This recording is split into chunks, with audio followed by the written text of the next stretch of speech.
Al día siguiente, muy temprano, Ífito se despidió de Orsíloco y emprendió su viaje de vuelta a Tirinto, y Odiseo, para sorpresa de todos, se fue con él en el mismo carro.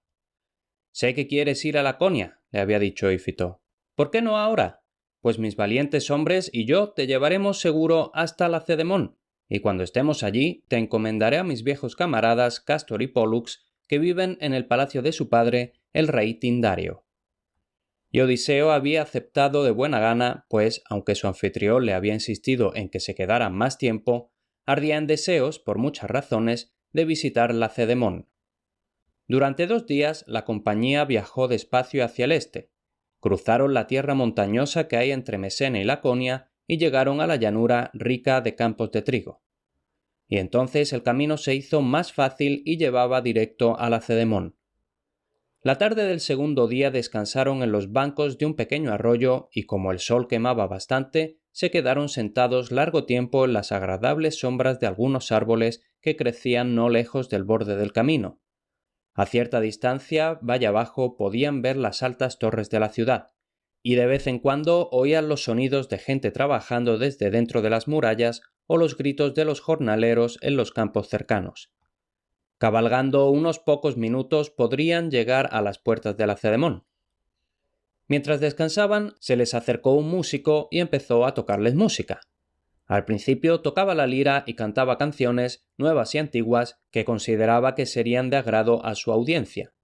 Entonces les contó historias de los tiempos antiguos, cuando los hombres aún vivían inocentemente y sin preocuparse de las labores diarias. «Y ahora», dijo, «ya que estáis a punto de ir a Lacedemón y pasaréis la noche en el regio palacio del gran Tindario, habéis de oír de la belleza y el coraje y la riqueza por las que la ciudad es bien conocida en toda Grecia. Las riquezas de las que gozamos no pueden medirse como oro o piedras preciosas. Nuestra riqueza reside en el coraje y la pureza de corazón de nuestros hombres, y en la belleza y devoción de nuestras mujeres». Y entonces les habló de los 4 maravillosos hijos que habían tenido el rey Tindario y la reina Leda, Cástor y Pólux, los hermanos leales, y sus hermanas, la orgullosa Clitemnestra y la hermosa Helena. Les contó cómo Cástor y Pólux eran famosos entre todos los héroes de Grecia, cómo habían navegado en la Argo con Jasón, cómo habían participado en la cacería del jabalí de Calidón y cómo habían luchado bajo el estandarte de Peleo cuando asaltó la ciudad de Iolcos y expulsó al traidor Acasto de su reino. Les habló de cuando Teseo, de la lejana Atenas, había secuestrado a Helena cuando aún era solo una niña, y de cómo sus hermanos Cástor y Pólux la habían rescatado y llevado de vuelta a Lacedemón. Les contó cómo los 2 hermanos sobresalían en todas las artes de la guerra y en hazañas de coraje y valor, cómo Cástor era famoso en casa y en el extranjero por su habilidad de domador de caballos y cómo Pólux no tenía igual como boxeador y blandiendo la espada. Y les dijo cómo la belleza de Helena había hecho acudir a cientos de pretendientes de todas partes del mundo, y cómo su padre, el viejo Tindario, estaba a todas horas asediado de cortesanos, príncipes y héroes, los más nobles del mundo, todos ellos pidiéndole la mano de su hija de belleza sin igual. Nadie sabe cuánto tiempo habría estado hablando aquel músico si Ífito no le hubiera pedido que parara. «Ya hemos oído 1000 veces todo lo que nos estás contando», le dijo. «No pierdas más tiempo en historias que están en boca de todo el mundo en la Argólide. Mejor corre a la ciudad y diles a Cástor y Pólux que Ífito, el que una vez fue su compañero en la Argo, está a las puertas de Lacedemón». El músico hizo una reverencia y dijo: «No me corresponde a mí hacer de heraldo a un extranjero, así que envía a uno de tus jóvenes acompañantes a la ciudad y yo iré con él de buena gana al ancho palacio del rey, donde podrá anunciar tu llegada». Entonces Ífito llamó a uno de los jóvenes que lo acompañaban y le dijo que fuera al palacio para anunciar su llegada, y el músico fue con él. Cuando el sol empezó a ponerse por detrás del imponente monte Taygeto, se levantaron de su lugar de descanso junto al borde del camino y empezaron a moverse despacio rumbo a la ciudad. Al mismo tiempo, 2 jinetes iban saliendo por la puerta y cabalgaron rápidamente para ir a su encuentro. Ífito agitó en el aire su yelmo y gritó: «¡Ahí vienen los héroes gemelos, tan nobles y apuestos y aparentemente jóvenes como cuando navegamos juntos en la Argo!». Pareció tan solo un momento, cuando los jinetes ya estaban ante ellos. Eran jóvenes altos y apuestos, extremadamente hermosos, y tan parecidos entre sí que nadie podía distinguir quién era Castor y quién era Pólux. Su armadura era de oro y brillaba a la luz del sol del atardecer. Sus corceles eran blancos como la nieve, con largas crines que resplandecían como los plateados rayos de la luna en una noche tranquila de verano. «¡Saludos, viejo compañero!», gritaron. «¡Bienvenido a Lacedemón! Te damos la bienvenida en nombre de nuestro anciano padre, el rey Tindario». Entonces se dieron la vuelta y los condujeron ante las imponentes puertas del palacio. Mientras Odiseo y su anciano amigo desmontaban del carro, un grupo de pajes acudieron para servirlos. Unos desuncieron los caballos y los llevaron a los establos, y los alimentaron generosamente con avena y blanca cebada. Otros se llevaron el carro para que nadie se tropezara o se hiriera con él, y otros les cogieron las armas a los héroes y las colocaron con cuidado contra las columnas del palacio. Entonces Castor y Pólux, los gemelos gloriosos, llevaron a los héroes al salón del rey Tindario. Odiseo miraba a todas partes maravillado, pues nunca había visto tanta grandeza. Las paredes eran de mármol pulimentado con dinteles de bronce, las puertas eran de roble tallado con adornos de oro y las jambas eran de resplandeciente plata. Dentro había lujosos asientos colocados contra la pared desde la entrada hasta las habitaciones interiores, y sobre ellos había cojines tejidos y bordados por las diestras manos de las mujeres. Y tanto era el lustre del bronce, del oro y de la plata y de las preciosas gemas dentro del salón, que brillaba la luz desde el suelo hasta el techo como si fueran rayos del sol o la luna llena. El anciano rey se alegró al ver a los héroes, pues Ífito y él habían tenido una gran amistad toda su vida, pese a todos sus cambios de fortuna.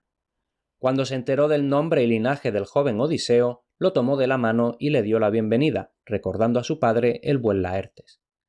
Tras las primeras palabras de bienvenida, Odiseo, aún asombrado, bajó a los baños. Allí, cuando se hubo bañado, se vistió con lujosas prendas, cubriéndose los hombros con una capa. Entonces Pólux se lo llevó de vuelta al gran salón. Pero mientras él estaba ausente, algo había cambiado. El rey ya no estaba solo. A su alrededor, de pie o sentados, estaban todos los héroes más nobles de Grecia. El yerno del rey, el alto Agamenón de Micenas, estaba tras el trono, y cerca de él estaba su apuesto hermano Menelao. Entre todos los príncipes que estaban en Lacedemón, estos dos, los hijos de Atreo, estaban en más alta consideración, pues no solo sobresalían en fuerza y sabiduría, sino que eran los herederos del reino de la Argólide. Junto a ellos estaba Áyax, el hijo de Telamón. Era sobrino del viejo rey Peleo, que había desposado a la Nereida en el monte Pelión, y entre los héroes más jóvenes no había ningún otro que lo igualara en bravura. Recostándose en su asiento a la izquierda del rey había otro príncipe del mismo nombre, Áyax, hijo de Oileo. Había llegado desde la lejana Lócride, donde era conocido como el nadador más veloz y el lancero más diestro de toda Grecia. No era ni tan alto ni tan apuesto como el hijo de Telamón, pero su sola presencia hacía que cualquiera lo respetara. Cerca estaba Diomedes de Tirinto, que, aun siendo tan solo un jovenzuelo, era como un león en la guerra. Su padre, el valeroso Tideo, había encontrado la muerte luchando con los tebanos, pero él hacía tiempo que lo había vengado. Idomeneo, un príncipe de Creta, conocido a lo largo y ancho por su destreza blandiendo la lanza, estaba a su lado. Era un hombre ya maduro.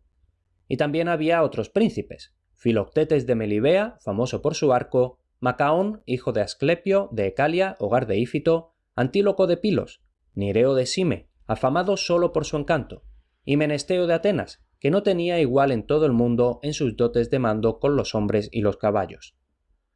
Todos estos estaban en el salón del rey Tindario y recibieron a Odiseo con amables palabras, aunque se podía ver claramente algo de celos en sus rostros. Mientras hablaban, entró un músico que comenzó a tocar la lira, y dos bailarinas salieron para danzar a su música. Entonces acudieron 3 mujeres para oírla.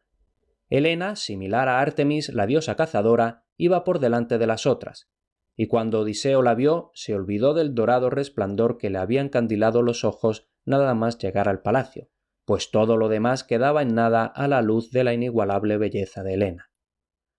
Junto a ella iba Clitemnestra, que, unos pocos años antes, se había casado con Agamenón de Micenas. Tenía buena presencia, pero su hermosura no era comparable a la de su hermana Helena. Cuando Odiseo le cruzó la mirada, sintió una sensación de dolor en el corazón. Las dos hermanas iban seguidas por su prima, la dulce Penélope, que, sonrojada como la mañana, mantenía los ojos fijos en el suelo y no miró ni una vez a la compañía de príncipes extranjeros. Y mientras estaba apoyada en una alta columna, Odiseo se quedó pensando si admiraba más la gloriosa belleza de Helena o la dulzura de Penélope.